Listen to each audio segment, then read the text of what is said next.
3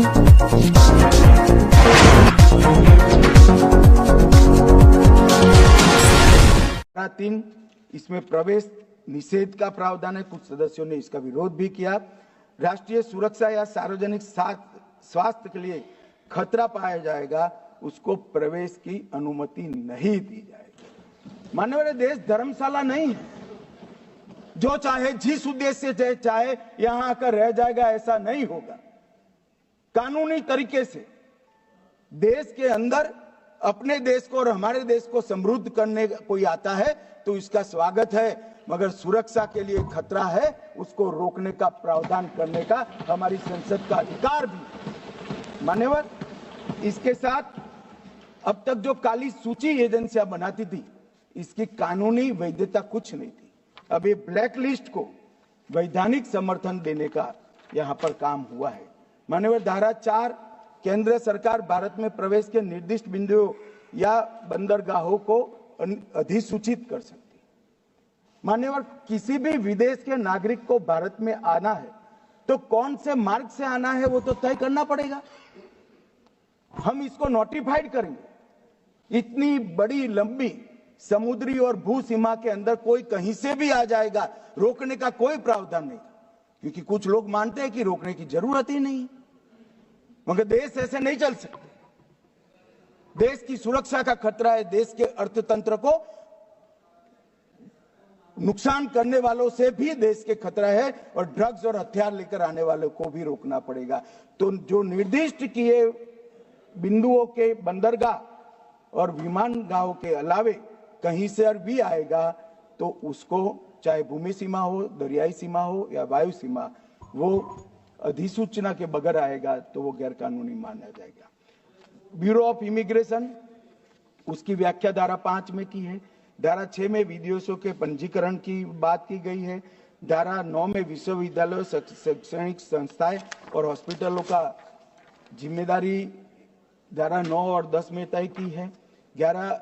धारा 11 में संरक्षित या प्रतिबंधित क्षेत्र के निषिद्ध स्थानों का दौरा भी रोका गया है।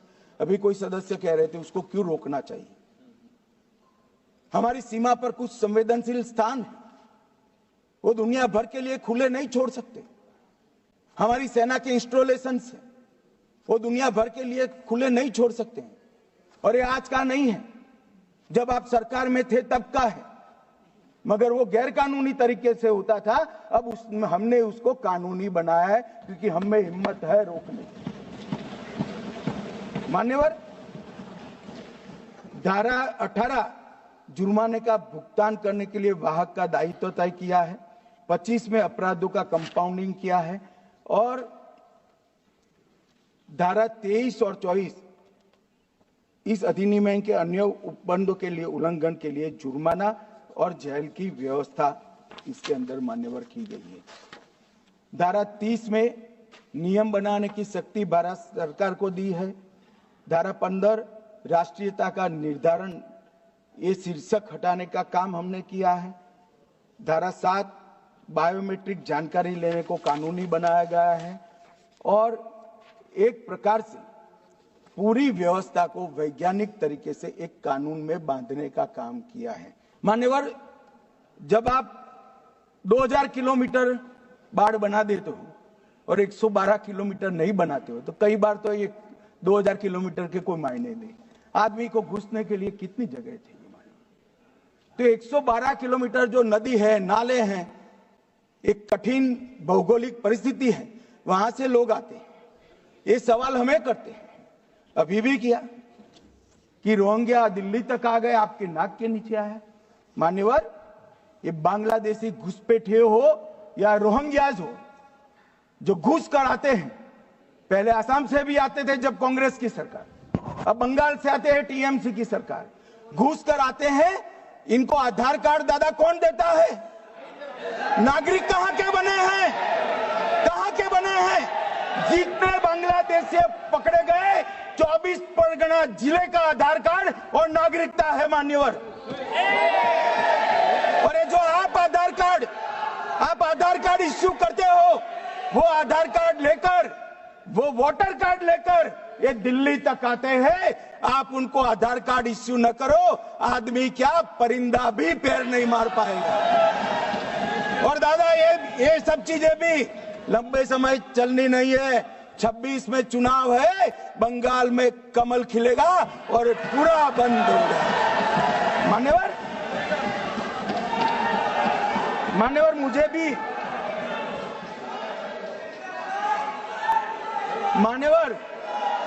मैं आज कहना चाहता हूं, दिल्ली के चुनाव से मैं मौन रहा कि देश का सुरक्षा का प्रश्न है, तू मैं नहीं करना चाहिएगा। आज मौका भी है, दस्तूर भी है। इन्होंने सवाल उठाया, मैं बिल भी ये लेकर आया हूं, इसलिए मैंने देश की जनता को सत्य बताया है। ये 450 किलोमीटर जो आपकी कृपा से खुली रही है, वहीं से घुसपैठ है, वहीं नागरिक बनते हैं, वहीं आधार कार्ड बनाया जाता है और देश भर में फैल जाते हैं। मान्यवर,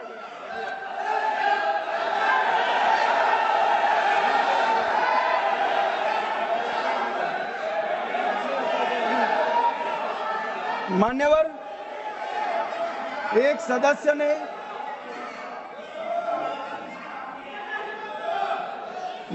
सदस्य ने मुद्दा उठाया कि पासपोर्ट रैंकिंग में 50वां नंबर है।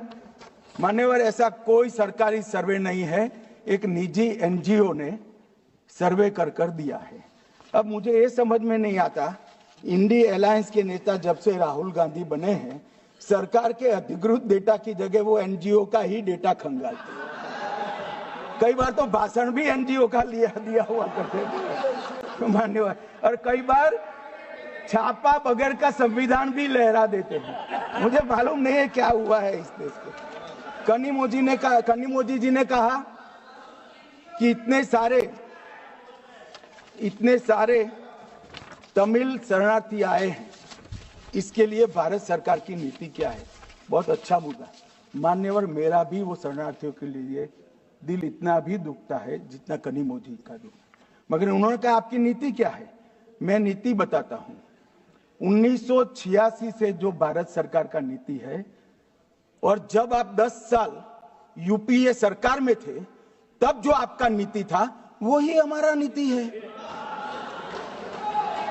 ये तो 74 से आए, अब 10 साल था, दयानिधि जी भी मंत्री थे, बालू जी भी मंत्री थे, कुछ नहीं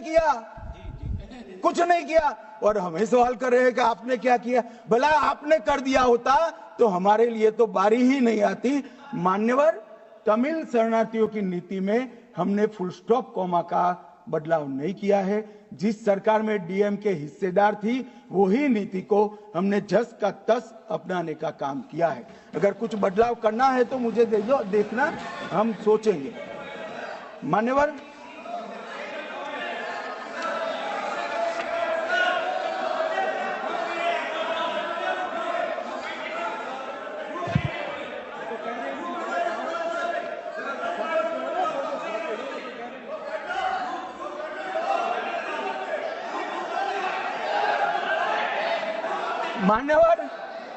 मान्यवर, मुझे अब तक एडीएमके के सारे एमपी 4 बार मिले अलग अलग समस्या पर, एक में भी तमिल शरणार्थी का जिक्र नहीं।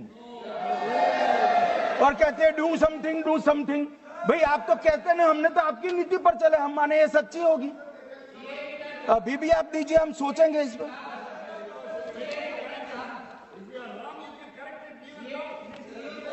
मगर आपने रॉन्ग किया है, एक्सेप्ट करते हो ना। आपने रॉन्ग किया है, वो तो स्वीकार कर लिया, चलो अच्छी बात है। मान्यवर, एक सीएए का जिक्र है। मैं इसमें कोई राजनीतिक टिप्पणियां करना नहीं चाहता।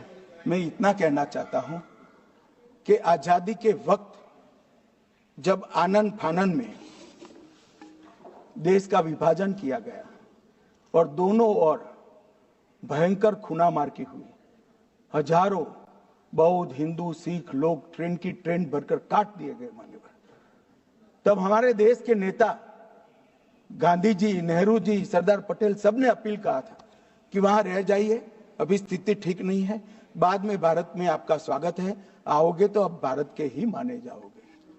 मान्यवर, वो लोग वहां अपने धर्म को बचाने के लिए, परिवार को बचाने के लिए, महिलाओं की परिवार की महिलाओं के सम्मान को बचाने के लिए भारत में आए। आने की व्यवस्था नहीं थी, कोई पॉलिसी नहीं थी, कांग्रेस की सरकारें बना करती थी मान्यवर। कांग्रेस वादा भूल गई, वो घुसपैठ कर आए, सो कॉल्ड घुसपैठ, मगर मैं इसको घुसपैठ नहीं मानता, ये रियल शरणार्थी है मान्यवर, रियल, जो अपना धर्म बचाने के लिए, अपने परिवार को बचाने के लिए यहां आए हैं, वो शरणार्थी है मान्यवर।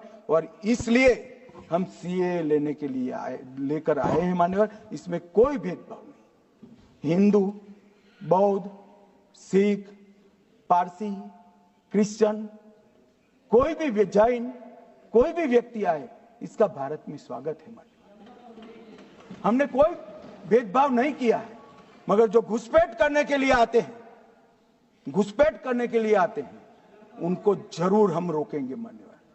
नागरिकता इनको ही प्रदान होगी जिन पर अत्याचार हो, जो विभाजन की विभीषिका को झेलें, जिनके परिवारों पर अत्याचार, उन्हीं को हम नागरिकता देंगे मान्यवर। ये पूरे विधेयक को, 4 कानूनों को समाप्त कर इसको रिप्लेस करने के लिए लाए हैं मान्यवर। ये चारों कानूनों में जितनी भी क्षतियां थी, लूफोल्स थे, उसको भरने का भी काम किया है, ओवरलैपिंग को हटाने का भी काम किया है। और आज के समय में भारत के अर्थतंत्र, भारत की शिक्षा, भारत की चिकित्सा पद्धति, भारत के अनुसंधान, भारत की लीगल सिस्टम, इस सबको मजबूत करने के लिए जो अंतर्राष्ट्रीय सहयोग भी चाहिए और दुनिया को भी हमने सहयोग करना है।